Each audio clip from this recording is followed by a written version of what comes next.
제가 사업으로 바쁜 와중에도 골치 아픈 일이 생겨 이렇게 사연을 보내게 되었습니다. 저는 한 건설회사 총무부에서 일을 하다가 지금의 남편을 만나서 결혼하게 되었습니다. 남편은 학벌이 좋고 지적이었고 그리고 부모님이 모두 일찍 돌아가셔서 신경 쓸 시댁이 없다는 게 저에겐 가장 큰 장점이었죠. 제가 이렇게 말하면 많은 어른분들이 저를 나쁜 년이라고 말씀하실 수도 있는데 고부 갈등이다, 시집 친정이다 뭐다 이런 거에 부부 사이가 나빠지는 걸 원치 않았거든요. 저도 친정이 있긴 하지만 딱히 정을 주고받는 그런 사이는 아닌지라 결혼 후에도 친정이라고 신경 쓰고 챙겨야 하고 그런 일은 없었으니까요. 제가 좀 개인주의고 좀 이기적인 건 있지만 내 가족, 내 남편하고의 관계에 있어서 다른 사람 때문에 사이가 나빠지는 건 정말 어리석은 일이라고 생각하기 때문이었죠. 그래서 그런지 저에게 딱 맞는 남자를 만나게 되었고 말 그대로 양가의 도움 없이 저희 둘이 만나서 결혼을 하고 가정을 꾸렸습니다. 남편은 가외 몇 건을 하면서 일을 했고 전 대기업이기 때문에 회사를 계속 다니면서 생계를 이어가기 시작했죠. 당연히 버는 돈은 제가 훨씬 많았습니다. 하지만 전 그런 거 상관없었어요. 누가 더 많이 벌든 적게 벌든 어쨌든 결혼하면 경제력은 우리 두 사람의 몫이고 두 사람이 짊어져야 할 인생의 무게라고 생각했죠.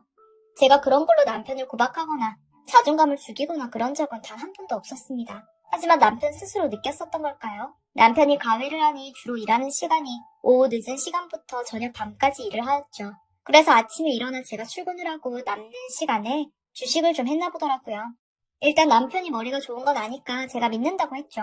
그리고 주식으로 말아먹어도 괜찮을 정도만 손을 대라고 얘기했어요. 그래서 그런지 소소하게 재미를 좀 봤나 보더라고요. 그러더니 좀 더 큰 돈이 필요하다고 저에게 말을 하더군요. 자기가 이제 좀 방식을 알게 되었다고 단타로 치고 빠질 거니까 본인이 주식으로 좀 버는 돈, 그리고 제 돈을 좀 더 합쳐서 딱 한 번만 크게 해보고 싶은 주식이 있다고 하더라고요. 저는 사실 주식 펀드 이런 거 잘 몰라요. 관심도 없고요. 사람이 왠지 거기에 빠지면 정신이 온통 그곳으로 쏠리는 것도 싫고 그리고 적은 돈으로 큰 돈을 벌려는 것 자체부터가 전 마음에 들지 않았거든요. 그런데 남편이 결혼하고 처음으로 한 부탁이기도 해서 1억 정도 줬습니다.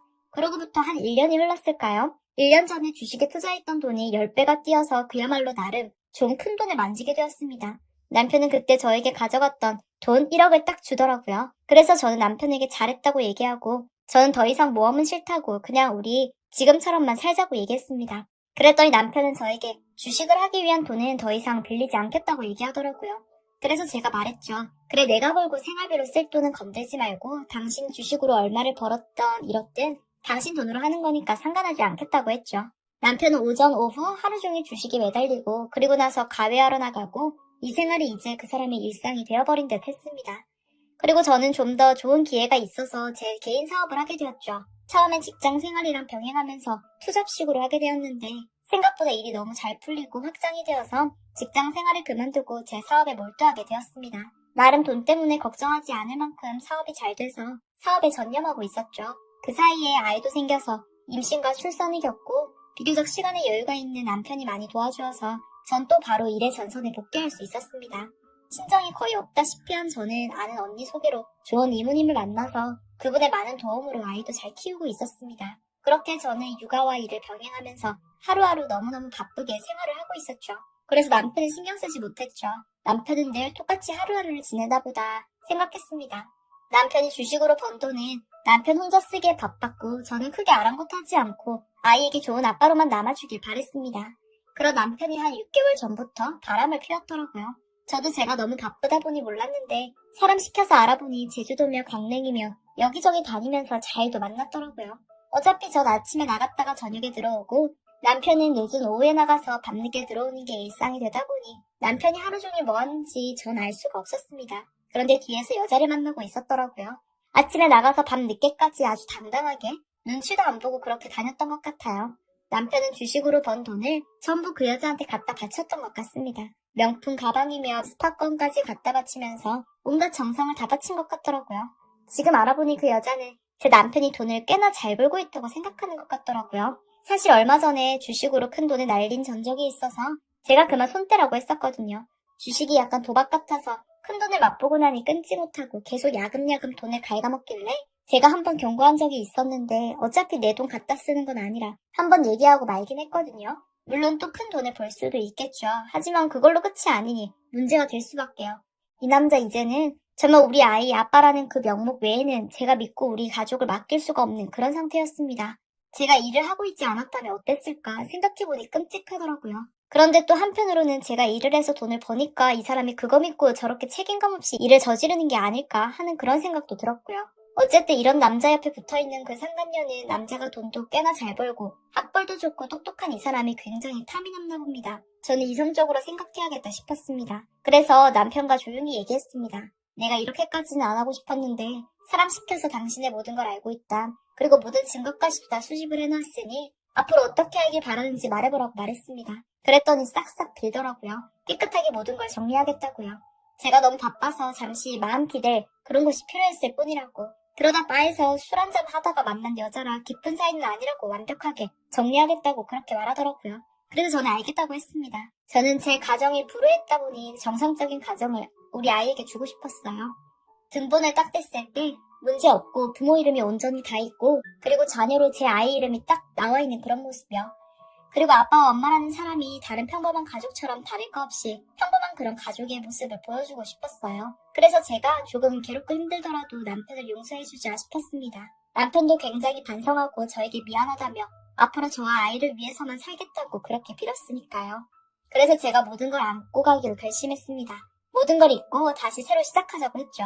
그래서 짬을 내서 가족여행도 다녀오고 외식도 하면서 저도 남편에게 소홀했던 모든 걸 보상하듯 그렇게 다시 아주 예전의 모습으로 돌아가는 듯 보였습니다. 서로가 노력해야 가족은 평화로울 수 있겠다 싶었기 때문에 바쁜 와중에도 전 아내로서 엄마로서 할 수 있는 도리는 최선을 다해서 해나가기도 했고요. 그렇게 또 얼마의 시간이 흘렀을까요? 갑자기 모르는 번호로 전화 한 통이 왔습니다. 그 상간녀였어요. 분명히 몇 개월 전에 그 난리를 치고 남편이랑 화해하고 없었던 일처럼 지내려고 노력하고 있는데 상간녀가 저를 먼저 찾는 전화가 걸려온 거죠.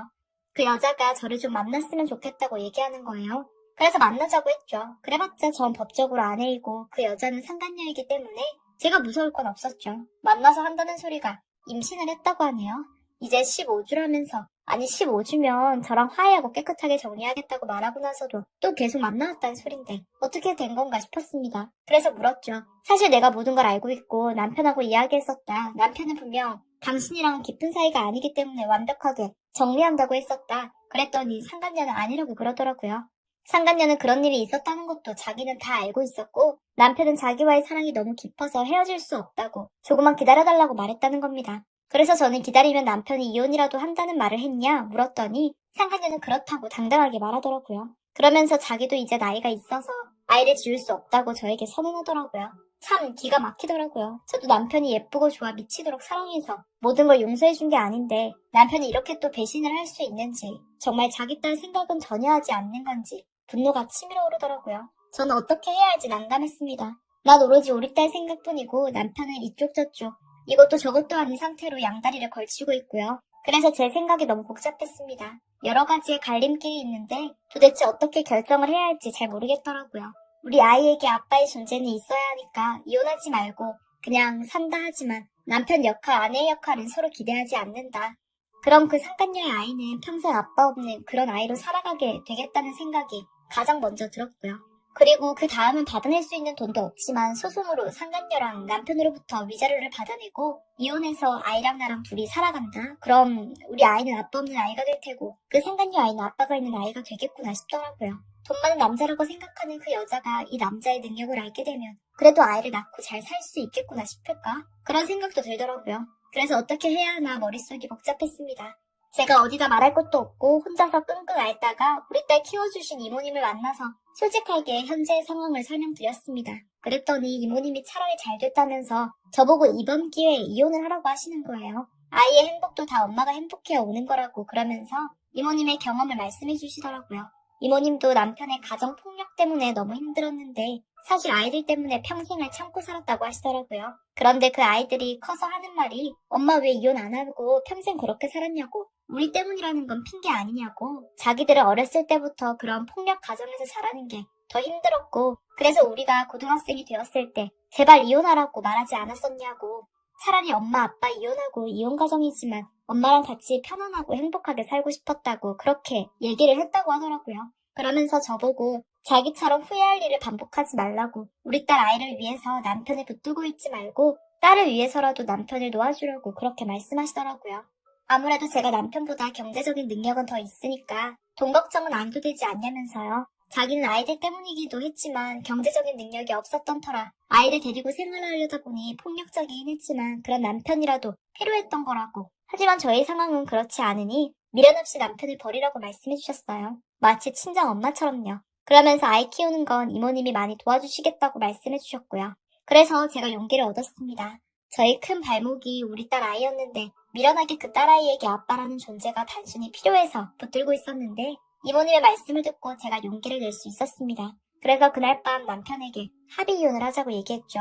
그랬더니 남편은 또 예전의 모습으로 돌아와 잘못했다고 싹싹 빌더라고요.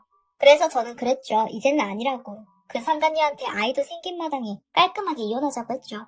안 그럼 소송까지도 갈 수 있으니 잘 생각해보라고 그랬더니 이혼해주더라고요. 적은 돈이지만 양육비도 보내라고 했어요. 그래도 아빠가 아이에게 해줄 수 있는 최소한의 예의는 지키라고 했죠. 그랬더니 정말 작은 돈이지만 꼬박꼬박 양육비를 보내오고 있었습니다. 그러더니 1년이 지나고 나서부터는 그 양육비마저 들어오지 않더라고요. 저야 사실 그 돈 받아서 그냥 아이 통장에 넣어주고 있던 돈에 불과했어요. 그저 아빠가 아이한테 보내는 성이라고 생각해서 나중에 아이가 아빠에 대해서 물어보며 우리를 배신하고 가정을 버린 사람이 아니라 엄마랑 성격이 맞지 않아서 이혼하게 되었지만 그래도 너를 많이 사랑하고 생각하는 아빠였다. 그래서 이렇게 너에게 매달 용돈을 보내주셨다라고 말하려고 그렇게 모아두고 있었거든요. 그런데 딱 1년 그렇게 하더니 그마저도 돈이 들어오지 않아서 한번 알아봤습니다.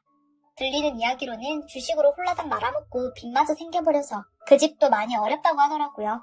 여자도 뭐 능력이 있던 사람은 아니었으니까 애 때문에 하루 벌고 하루 먹고 사는 그 정도 수준이 되었더라고요. 그리고 그 여자는 이 남자가 돈이 많은 남자라 믿고 저에게 그렇게 큰 소리치고 설쳐댔는데 알고 보니 빈 깡통이었다는 사실에 두 사람 사이도 완전 최악이라고 하더라고요. 그 소식을 듣는데 나를 배신한 사람이라서 그거 참 잘 됐구나 고소하다 싶을 줄 알았는데 아이 아빠라서 그런지 또 지나간 추억이 소중해서 그런지 남편한테 미련이 있는 건 아닌데 너무 안 됐다는 생각이 들더라고요. 떵떵거리면서 살지는 못할지라도 그래도 사람답게 평범하게는 살아갔으면 했었는데 말이에요. 측은지심일까요? 저는 여느 때와 다름없이 아이와 함께 둘이서 잘 살고 있습니다. 제 사업도 안정적으로 잘 돌아가고 있고요. 아빠의 빈자리가 느껴지지 않을 만큼 바쁜 와중에도 아이에게 최선을 다하고 있죠. 물론 예전부터 돌봐주셨던 이모님께서 많이 도와주고 계시기 때문에 아이도 안정적으로 잘 지내고 있는 것 같기도 합니다. 앞으로도 아이와 함께 잘 살아갈 수 있도록 제 사연을 들어주시는 모든 분들 많은 응원 부탁드립니다.